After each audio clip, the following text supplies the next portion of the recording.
মার্কিন মসনদে বসেই বিভিন্ন দেশের ওপর একের পর এক শুল্ক আরোপ করে যাচ্ছেন দেশটির প্রেসিডেন্ট ডোনাল্ড ট্রাম্প। এবার নতুন করে ব্রিক্সভুক্ত দেশগুলোর প্রতি কঠোর সতর্কতা দিয়েছেন মার্কিন প্রেসিডেন্ট।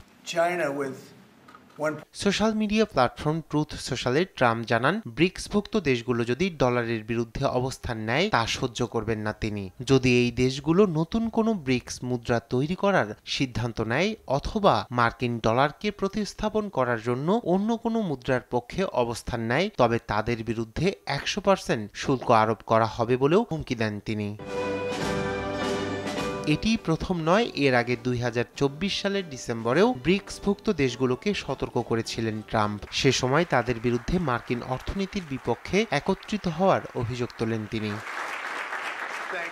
অর্থনীতিবিদরা বলছেন, বিশ্বের বৃহৎ অর্থনীতির সাথে ব্রিক্স দেশগুলোর বাণিজ্য সম্পর্ক অত্যন্ত গুরুত্বপূর্ণ। এক্ষেত্রে যদি এসব দেশ ডলারের পরিবর্তে অন্য কোনো মুদ্রা ব্যবহারের পরিকল্পনা নেয়, তবে এটি আন্তর্জাতিক বাণিজ্যের প্রেক্ষাপটে ফেলতে পারে বড় প্রভাব। এদিকে ব্রিক্স দেশগুলোর মুদ্রা ব্যবস্থাপনা নিয়ে আলোচনা আরও তীব্র হয়ে উঠছে। বিশেষ করে মুদ্রা ব্যবস্থাকে বৈশ্বিক স্তরে শক্তিশালী করার পরিকল্পনা করছে রাশিয়া ও চীন। তবে এখনও স্পষ্ট নয় ভারতের অবস্থান। এই প্রেক্ষাপটে ট্রাম্পের এই বার্তা সম্ভবত মার্কিন ডলারের বৈশ্বিক প্রভাব বজায় রাখার একটি চেষ্টা এবং ব্রিক্স দেশগুলোর অর্থনৈতিক পরিকল্পনাগুলোর ওপর মার্কিন সরকারের কড়া নজরদারির প্রমাণ বলে মনে করছেন বিশ্লেষকরা।